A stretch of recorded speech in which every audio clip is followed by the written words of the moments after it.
হলো সবাই, আজকে আমি দুটো শ্বাসতন্ত্রের ভাইরাস নিয়ে আলোচনা করব। এগুলো নিয়ে অনেক খবর হয়েছে। হিউম্যান মেটানিউমো ভাইরাস, সংক্ষেপে HMPV, আর কোভিড-19 আর নোবেল করোনা ভাইরাস SARS-CoV-2 এর জন্য হয়। চলুন দেখে নেই এই দুটো ভাইরাসের মিল আর অমিল কোথায়। প্রথমেই কারণ, HMPV হলো প্যারামিক্সোভিরিডি পরিবারের একটা ভাইরাস, আর কোভিড-19 হয় SARS-CoV-2 থেকে। এটা একটা নতুন ধরনের করোনা ভাইরাস। দুটোই শ্বাসতন্ত্রের ভাইরাস, কিন্তু আলাদা আলাদা পরিবারের। এবার ছড়ানোর ব্যাপারটা, HMPV ছড়ায় কাশি, সর্দির ছিটা, সরাসরি সংস্পর্শ অথবা দাসিক জিনিসপত্র থেকে। বাচ্চাদের, বয়স্কদের আর যাদের রোগ প্রতিরোধক ক্ষমতা কম, তাদের এই ভাইরাস বেশি হয়। অন্যদিকে কোভিড-19 খুব ছড়াচ্ছে, আর এটা ছড়ায় কাশি, সর্দির ছিটা, বাতাসে ভাসমান ছোট ছোট কণা আর দূষিত জিনিসপত্র থেকে।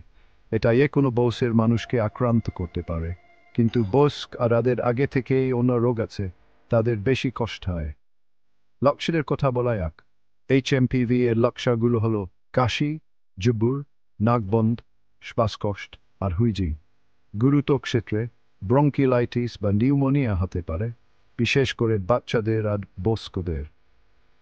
কোভিড-19 এর লক্ষণগুলো হলো জ্বর, শুকনো কাশি, ক্লান্তি, স্বাদ গন্ধ না পাওয়া, গলা ব্যথা, শরীর ব্যথা আর গুরুতর ক্ষেত্রে শ্বাসকষ্ট এবং অন্যান্য অঙ্গের জটিলতা দেখা দিতে পারে।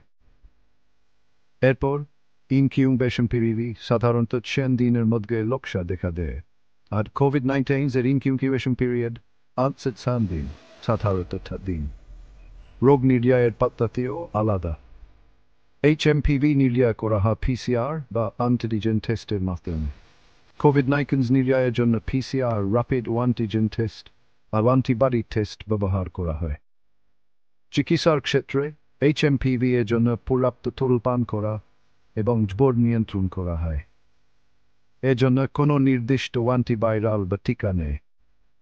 কোভিড-19 এর চিকিৎসায় পর্যাপ্ত তরল পান, রেমডেসিভির এর মতো অ্যান্টিভাইরাল ওষুধ এবং গুরুতর ক্ষেত্রে রোগ প্রতিরোধক ব্যবস্থা উন্নত করার চিকিৎসা দেওয়া হয়।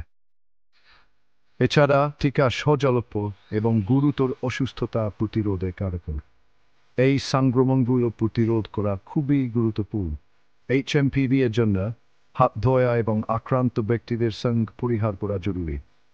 কোভিড-19 এর জন্য টিকা নেয়া, মাস্ক পরা, সামাজিক দূরত্ব বজায় রাখা এবং পরিষ্কার পরিচ্ছন্নতা বজায় রাখা অপরিহার্য। শেষ কথা, এই রোগগুলোর বিস্তার নিয়ে আলোচনা করা যাক। HMPV শীতের শেষ এবং বসন্তের শুরুতে বেশি হয়, বিশেষ করে বাচ্চাদের, বয়স্কদের এবং যাদের রোগ প্রতিরোধক ক্ষমতা কম। কোভিড-19 একটা বিশ্বব্যাপী মহামারী, যা সব বয়সের মানুষকে আক্রান্ত করেছে। ছড়ানোর হার বেশি এবং কিছু মানুষের ক্ষেত্রে গুরুতর হতে পারে। সংক্ষেপে বলতে গেলে, কোভিড-19 বিশ্বব্যাপী বেশি প্রভাব ফেলেছে, ছড়ানোর হার বেশি এবং গুরুতর হতে পারে। অন্যদিকে HMPV ততটা গুরুতর নয়, তবে ঝুঁকিপূর্ণ গ্রুপের জন্য শ্বাসকষ্টের সমস্যা তৈরি করতে পারে। দেখার জন্য ধন্যবাদ। ভিডিওটি ভালো লাগলে লাইক, শেয়ার এবং সাবস্ক্রাইব করতে ভুলবেন না। সুস্থ থাকুন, সচেতন থাকুন।